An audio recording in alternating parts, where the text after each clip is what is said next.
لیفت دیگر رو داریم. اندولیفت همونطور که بارها توضیح دادم در واقع یکی از جدیدترین پروسیجرهایی هست که برای ایجاد لیفت در چهره الان ازش استفاده میشه.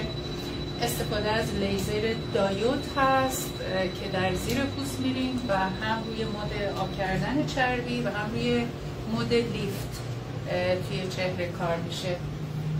فیبرهای نوری بسیار نازک به زیر پوست وارد میشه، قبلش پوست به پوست بی‌حسی تزریق میشه و کسی که این پروسه روش انجام میشه به راحتی تحمل میکنه.